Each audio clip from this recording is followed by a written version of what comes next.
Hello, Dapper here, and welcome back to Terraria. This is episode 3, so if you haven't seen the last episode, go check out that one so you are caught up to speed. Been a while since I've said that. But anyways, we have a few goals on our hands today, and our main one of this episode is to find and kill our first boss. Terraria has 18 bosses total, not counting any event bosses, but we're gonna need some extra gear before we can fight our first. So sit back, relax, get yourself a nice glass of milk and enjoy. Oh crap, a gold worm? That's not really a rare find compared to other gold critters, but hey, it's still useful nonetheless. And a lucky clover too? That I don't know the chances of finding, but it's still really cool, as it gives us a boost to our hidden luck stat. So, one of our first objectives this episode is to at least make a start on a hell elevator, or a hell-elevator as some folks call it. And there's a really good way of getting there. It's not fast by any means, sure, but it'll be an efficient way of going into the caverns and the underworld without me having to make a hole myself. That method being one of the new pals added to Terraria from Palworld, Digto Eyes. What he does is pretty self-explanatory. You can tell Digto Eyes to mine for you, and he does it. He only has the mining power of a copper pickaxe though, meaning he can't break obsidian. Almost immediately I managed to find the golfer. Which, to be honest, outside of getting the achievement for all NPCs moving into your town, is pretty useless if you aren't going to be building anything cool. Granted, he does sell the golf cart, which is a pretty decent mount, but apart from that, not many people are all too enthusiastic about him. A few minutes of searching later, and I also managed to find myself a life crystal.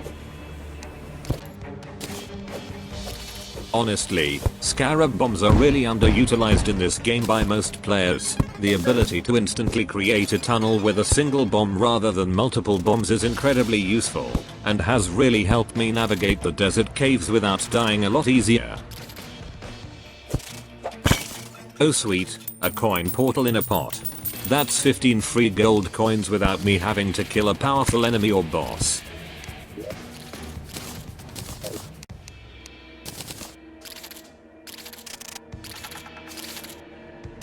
And dig toys? I'd say that's a damn well good desert exploration session. There was a lot of fat cut off from these sections, as it was mainly just me fighting or digging downwards. If that's more of an inconvenience, let me know in the comments. But now that we have dig toys, let me show you how he works. You summon him, and then you left click the direction and where you want him to dig, either to the sides, or down. He can't dig up, I don't think. Granted, why would you want him to accidentally dig into sand or silt and end up suffocating yourself to death? That'd be a bit stupid. But for now, if we just leave him to dig a hole, he'll eventually reach hell, or he'll just end up stopping when he reaches obsidian, which regarding my luck, will most likely be the case.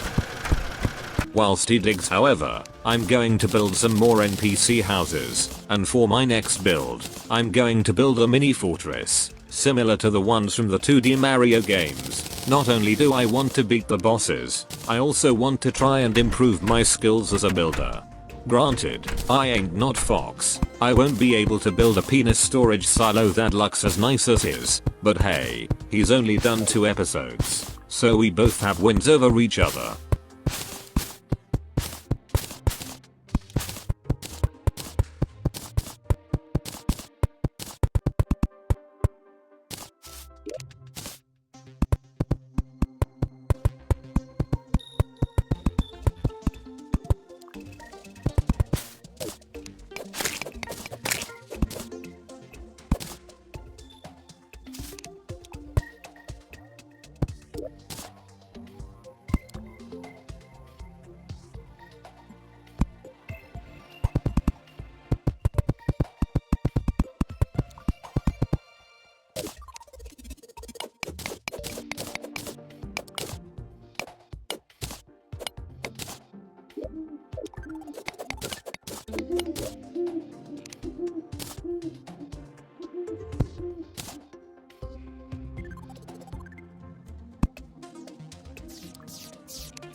There we go. Not bad considering some of my past bases were just NPC hotels. But hey, it'll feel like a nice populated village once I start work on other houses.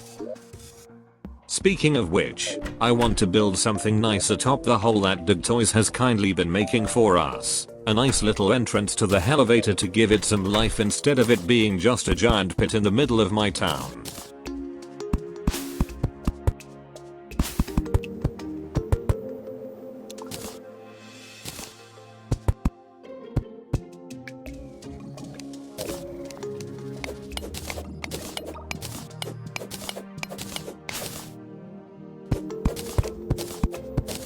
Oh nice, the zoologist moved in.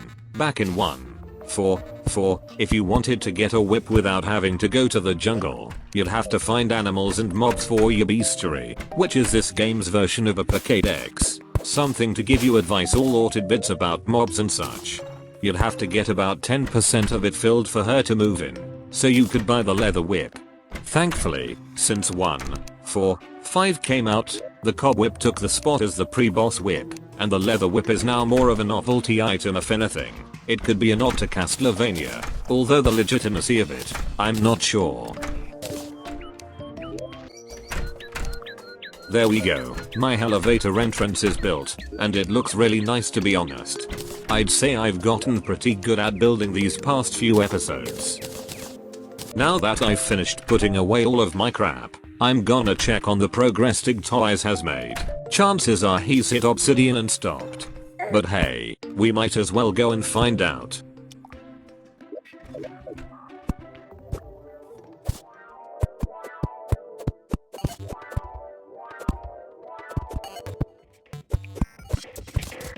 So, he's dug his way into an underground mushroom biome? Not bad. We could find some good loot here. The best possible thing I could get at the moment is some Hermes boots, as that will allow us to sprint, giving us some better horizontal movement for bosses. Band of regeneration and a mushroom outfit? Not bad, but we still need Hermes boots.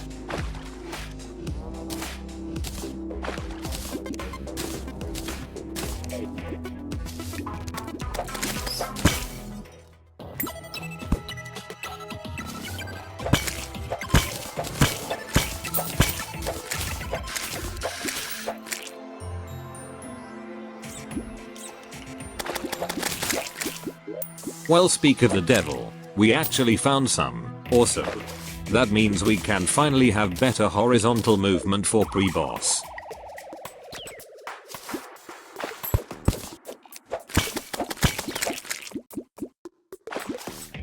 And a compass? Not really asked about it, but it's a nifty find either way. Oh hey, it wasn't obsidian Dig Toys stopped at, it was demonite. I mean, thanks for finding me more demonite, but you still haven't dug down to hell yet. Recalled back to base, and honestly, I'm in the mood to go and find some sky islands, mainly for a horseshoe and a shiny red balloon, but if I'm lucky, I really wouldn't mind some fledging wings. They are really rare, but if I can get a pair of them, full damage and pre-hard mode vertical movement is basically sorted until I beat the final boss of pre-hard mode. First one, hoping for something good. And it's completely ass. The Celestial Magnet is the worst thing I could have possibly gotten, next to the Star Fury Sword, as none of them benefit me or my need for more mobility.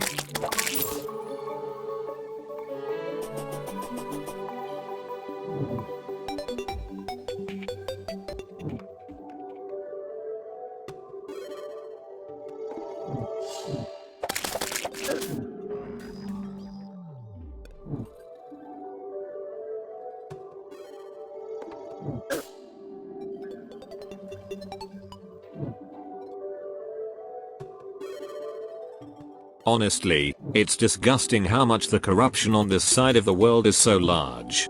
I'm gonna have to try and safely contain it, possibly after I get a lot more money for dynamite. So I can blow a giant ravine around the corruption, safely containing it. But enough about that for now, since we found a sky lake. Very pretty, but it's useless until we find the angler, since he's going to want fish from certain biomes, these sky lakes being one of the possible biomes. Oh crap, oh god, no. No no no no no. We can't have the jungle and the corruption next to each other at all. Absolutely not. No no. I'm sorting this out temporarily, since the jungle is going to be one of, if not the most important biome later on, particularly for boss fights. 3 boss fights are tied to this biome alone, which is frankly absurd considering the desert doesn't have jack shit in terms of a boss.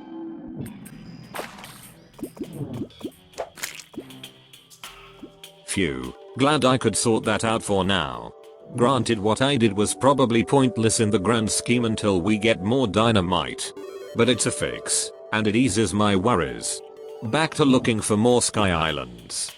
Yeah, I think I found them all along this sidle mayo. Sad, I couldn't find more. They were most likely higher up, but I can't be asked looking. So instead, I'm gonna go back into that jungle, since there are quite a few things I could use. The first being an anklet of the wind, so we can move faster, the second being a pair of feral claws, and the third being some resources to make a new whip. These materials are vines, stingers, and jungle spores. These will allow us to make the snap thorn. Granted, I'm gonna see if I can beat my first boss fight with the soul scourge, just to challenge myself. Found a natural cave entrance. Hopefully we can find some decent loot. Or at the bare minimum the resources we need for the snap thorn, as it will be paramount to have for any future challenges ahead. But hey, we found an aglet. That's given me some hope. And at least I don't have to go hunting for one later on.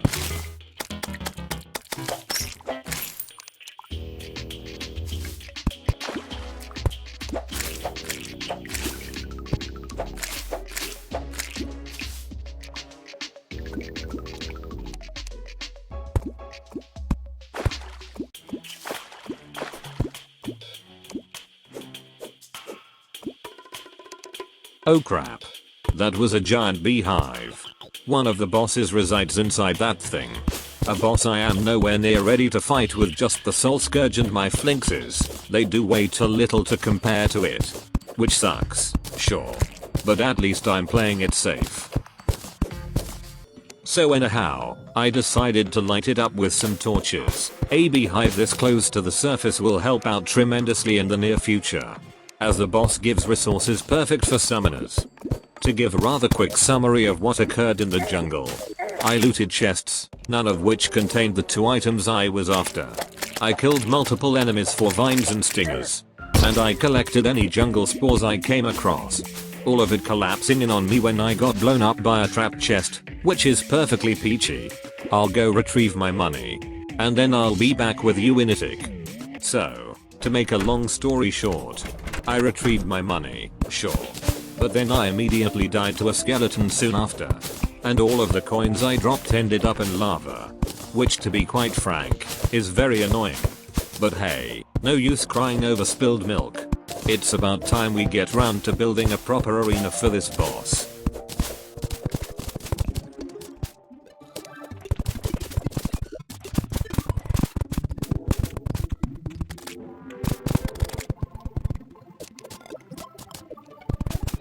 In the meantime, allow me to give you a rundown on what our arena is mainly going to consist of.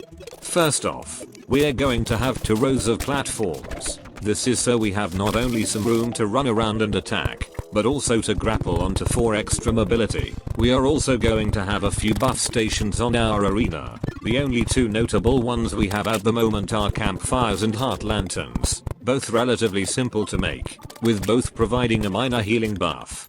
I don't think I have to tell you how healing will be valuable in a boss fight. We'll also scavenge our chests to see if we have any useful, consumable buffs, such as iron skin potions for extra defense, swiftness potions for extra mobility, thorns potions for that should be obvious, and food items to give us an increase to our overall stats. This, combined with our good weaponry, excellent arena, and buff stations, should make this boss fight a piece of cake. And without further ado, I bring forth the demonic seer.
There we go.